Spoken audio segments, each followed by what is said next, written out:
Welcome to the Get Real Podcast, your high-octane boost of full-on reality therapy for personal, business, and investing success with your host, Ron Phillips, because somebody's got to tell it like it is. Hey everybody, welcome back to the Get Real Podcast. Ron Phillips here.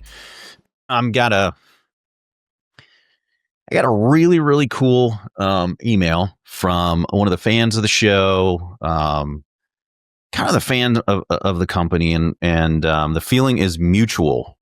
He's on nearly everything that we do, and he's constantly providing tremendous value to anybody who's on one of our challenges in our Facebook group. Which, by the way, if you're not a part of the Facebook group, you can find us on Facebook.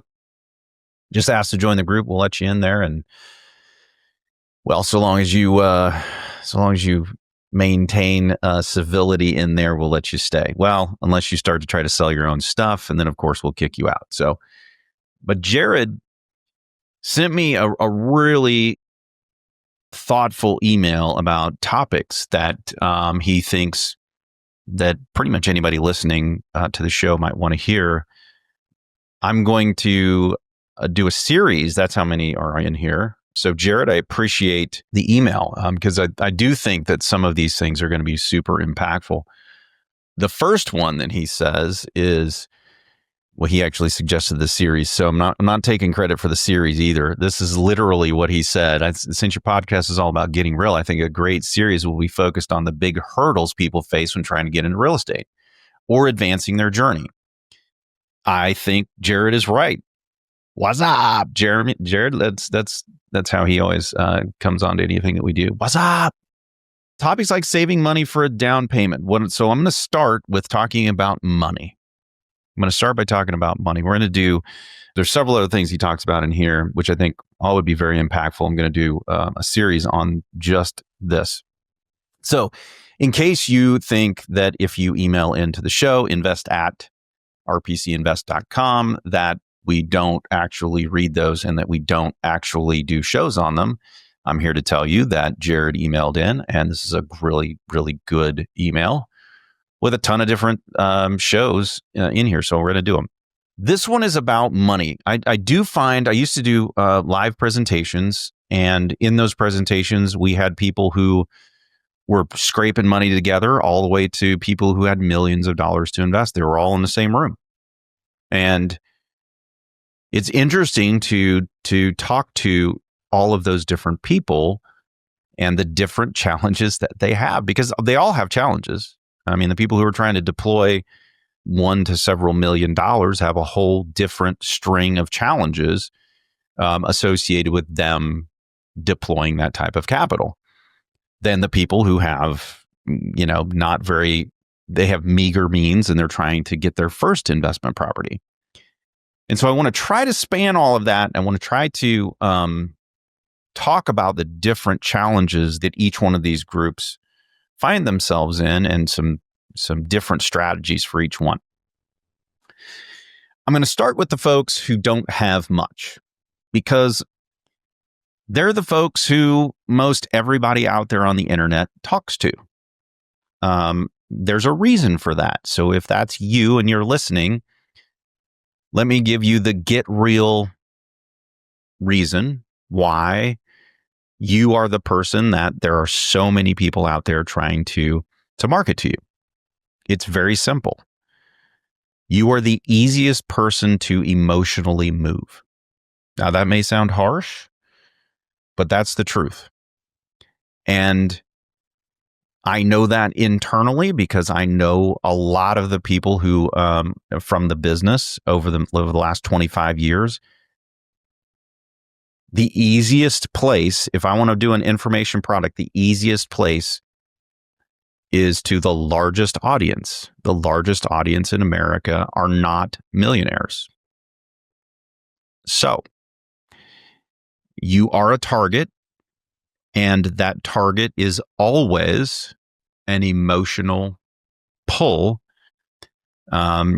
and it can come in various different forms. But if you actually look through all of the different advertising material that you get, you're going to see that it all does that. And that's not bad. I'm not saying anything bad. I'm just saying this is the reality. Now, I will say it is bad when you get into some of the techniques that are used and some of the pull that they do. Some of the companies, not all. I would never say all. There's some really, really good people out there. I know them. They're friends of mine, and they're above board great people. But there's some sales floors out there that just care about selling product, period. End of story. That's it. And they don't really care about you. So people will tell you if you don't have the money. Okay. And I when I first started, you guys have heard my story. When I first started, I was in this category. I just got laid off. I had tons of bills. I had no savings because I'm like every other salesperson on the planet. I spent every amount of money I got, I spent all of it. Just because, well, I don't know why, but salespeople do that. I was in this state. So when I was targeted back in the day, that was actually a newspaper ad. My gosh, it's approaching 30 years now ago. It was all about get out there and make your first XYZ. You can do this in your spare time, yada, yada. Okay. Are there people who can go out there and make money in their spare time? Yes, it happens. Those are the unbelievably rare exception. Investing in real estate takes three things. It takes time, it takes money, and it takes knowledge / experience. You can buy the experience from someone else and gain knowledge that you can employ and gain your own experience. It takes those three things. You do not have to have all three of those things to be successful. But in my experience, you have to have two of the three. So take mine, for instance. I had all of the time in the world. I just got laid off. I literally had nothing else to do other than do this, right? Real estate. And I spent the money, like literally all the money, to go and learn how to do this to gain the knowledge. So now I had the knowledge and then I had the time. I lacked the resources. I lacked the money. That's what the guru guy was supposed to give me. He was supposed to give me, I was going to do the work and he was going to fund the deals, right? That was our 50-50 partnership. That didn't happen. Now, there is a way that you can go do deals without money, but you can't do it if you don't have time and the knowledge base, the skill set to be able to do it. So don't fall prey to spending your money on a program that you have neither the time nor the inclination or skill set to actually be able to go do.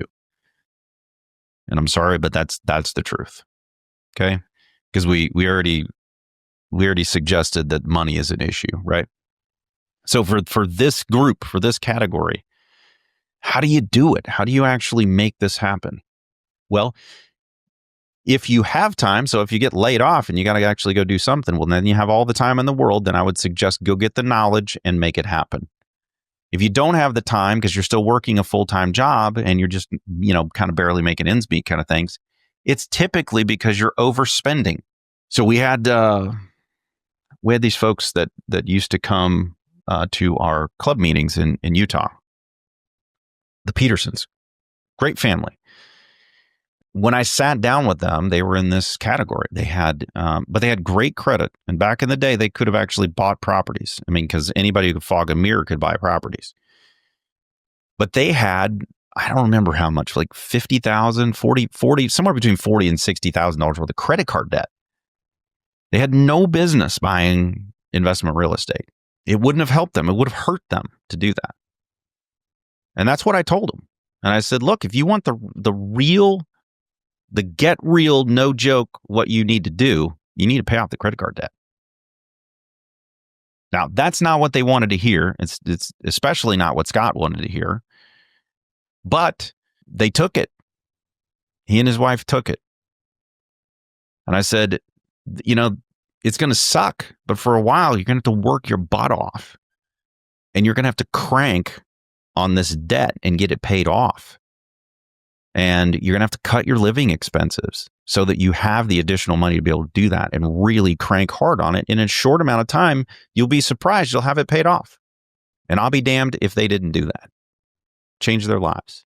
Now, they could have gone and put some more stuff on their credit cards, but neither one of them had enough time to go implement any of it. They would have just spent money on a program that they didn't have the time to be able to go and do.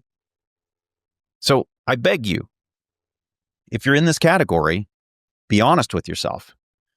Do you have the time to be able to do it? Even if you had the knowledge, do you have the time to be able to actually go do it? And even if you did have the knowledge, let me tell you one of the things that they never tell you. What they never tell you is that in order to negotiate, you have to have sales and negotiation skills, which most people in the world don't have.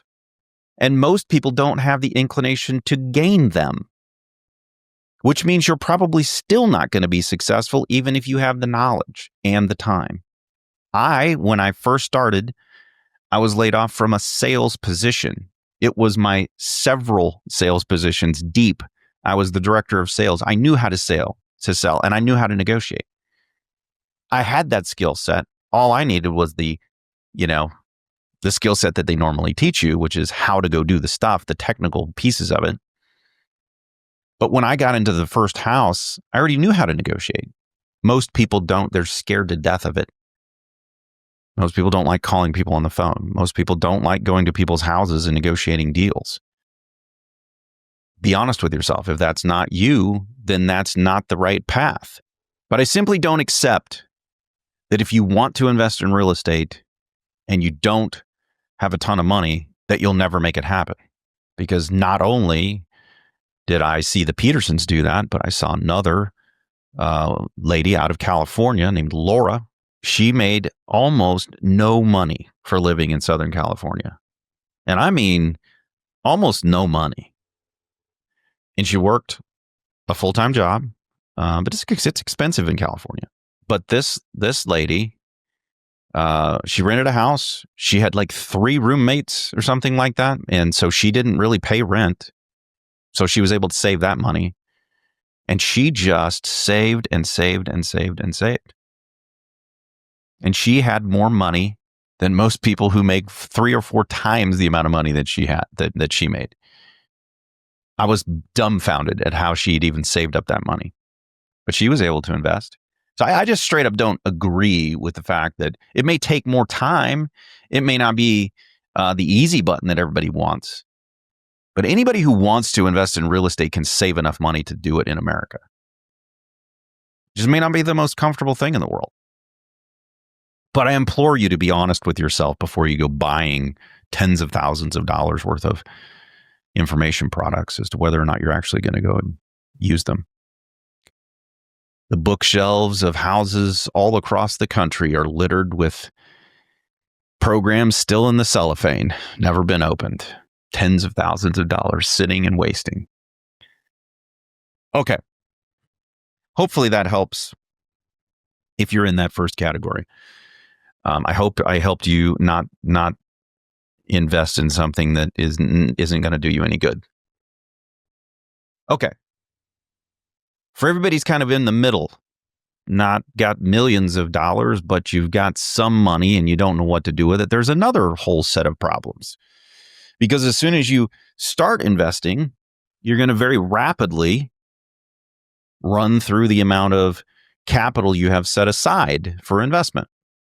So how do you continue to fund this machine? I mean, it's a first world problem, no question, but it is a problem. So how does this work? Well, there's a few things. Number one, you need to understand where all of your assets are. It's one of the things that we do when we sit down with people is help them understand, okay, well, where are all of your assets? Most people don't even understand what their net worth is, what their assets truly are. So that's step one, is understanding where you are. Step two is going to sound really simple, but step two is really important. And that is know what your net worth is and let's start tracking it once every month. It should be going up every month. If it's not going up every month, you're doing something wrong. Money that you earn should be going to the balance sheet of your life. And if you don't understand accounting, profit and loss is your income and expenses. A balance sheet is your assets and your liabilities. So your house versus your loan payment versus your loan. The payments and everything happen over here on the income side. You should have income left over from this profit and loss, and it should travel over into the asset column over here called a bank account or something else. This should grow every month. If it's not growing every month, you're doing something wildly wrong. You're spending too much money, and or you're not making enough money. Okay.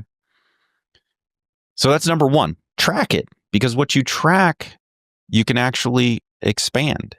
If you don't track it, it will expand the wrong way. I think that's called contracting. It will contract. Okay. Now, there's a whole bunch of different ways that you can keep this thing marching forward. It's typically about a 3 to 5 year cycle before your investments that you invest in can give you enough of a market gift in the form of appreciation and principal reduction to birth 2 more investments without you putting any more money into it. Okay. That's how it's going to work long term. But in the short term, how do we keep this machine going?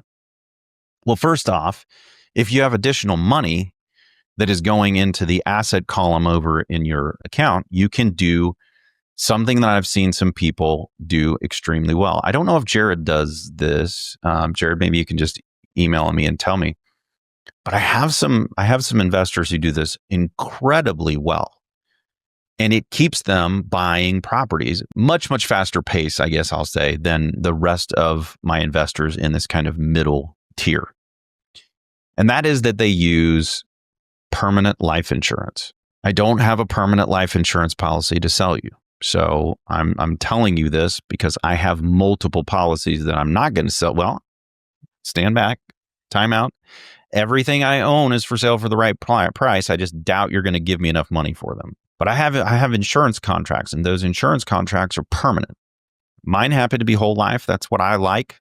Some people like to invest, or some people like to have their savings in universal life and some other things. I don't like those products because there's inherent risks in those. This is not an investment. So again, people out there who will tell you that this is an investment. It's not an investment. It's insurance. Let's make sure that we're clear about what the heck this is. Now, I have a whole podcast episode dedicated to this. So if you want to go back and listen to what this is and why it works, you can look it up. You can go to getrealestatesuccess.com. You can search on the episodes. If you search whole life insurance, I'm sure it will come up. Okay, I have a whole episode on this, so I'm not going to spend a ton of time on it, but the general idea is that you can get 2 returns, right, at the same time, because you can put money into this. This is super technical, so you should go listen. If I'm confusing you, go listen to the episode. It'll clear things up.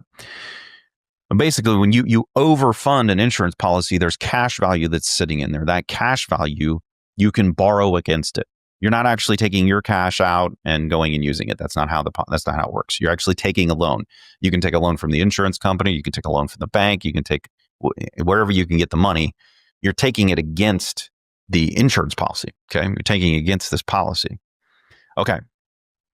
When you do that, the insurance company, if you get the loan from them, they're going to charge you an interest rate.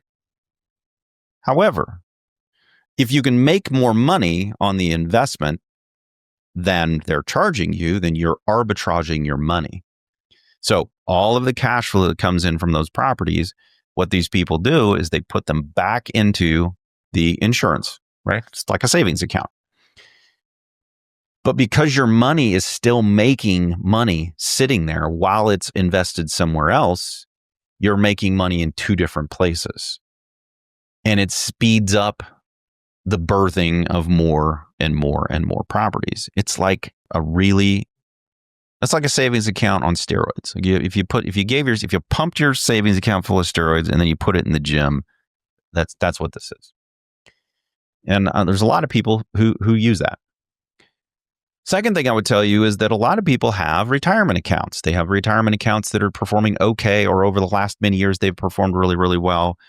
But they have a portion of them that they would like to invest. They just didn't realize that their retirement accounts could invest in real estate. Absolutely, they can. They can be self-directed and they can buy real estate. Many people don't realize that you can do that. There's a ton of different things you can do inside of your retirement accounts. It's really, really cool. Third thing is that you can use a home equity line of credit. Many people's largest asset is their home. Many people don't realize that they can do a home equity line of credit. And there's a lot of people out there right now who have a lot of money in a home equity line of credit, and they have a locked in equity line from several years ago at very low interest rates, much lower than the rates that you can get on a 30-year loan right now. If you do, most of those are interest only, which also cranks up the interest, which also cranks up your return, your cash on cash return. You can pay those down much, much faster. So a lot of people are using their home equity lines of credit to buy real estate right now too. Now, the folks in the last category, the folks that have considerable assets to invest and they'd like to deploy them into real estate, you run into a few other challenges.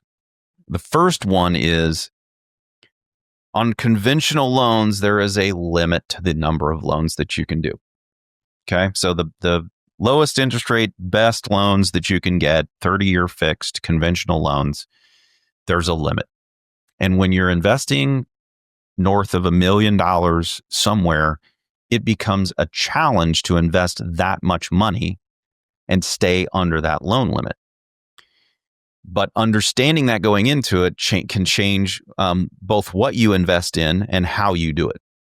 The second thing is to understand the other loan products that are out there that don't care. So a couple of things that you can do when you hit that loan limit, many people, because they just don't know any better, don't realize that there are business type loans out there called debt service coverage ratio loans. We talked about them in the past, but those don't have to be single loans. If you have 20 properties that you've purchased, you can put 20 properties onto one DSCR loan, and that frees up all of these conventional loan. So you can load up loans on all of those conventional ones. There's no prepayment penalties over there, so you can take a chunk of them and you can refinance them into debt service coverage ratio loans, free up all of these, and you can start all over again. The second thing that you can plan from the beginning is if you are married and you have your spouse, both of you can qualify for a loan, then you have two sets of those conventional loans that you can use, and you can load up two all the way to the max on two people. All right. So there's another way that you can get around that. What we find more people doing these days is that debt service coverage ratio loans are so much easier. They require almost nothing from you. Credit score, for the most part. The properties have to qualify. So there's a couple of things that folks who have substantial assets like. Number one, typically their financials are more complicated, and there's so many things that have to be disclosed. It's painful to go through the conventional process. So they like DSCR loans because they're so much less intrusive. In addition to that, they have some loan products that you can't get on a conventional side. Interest only products, for instance. Some things that if you're wise with your money and you understand what you're doing, can be really, really attractive for someone. People who have substantial resources typically can understand that if you do interest only loans and you're cash flowing substantially more, you can always pay the principal. But having all of that cash flow, it makes it so that your properties can definitely cover themselves, and then you don't have to worry about it in years where maybe you have some expenses that would be over. If you have a 30-year fixed amortized loan, well, you just have to make the payments, right? But if you have an interest-only loan, you're only paying interest. That means your cash flow is higher. You're chucking more money into the bank. And if you get to the end of the year and you didn't have any expenses, you can always pay on the principal. No problem.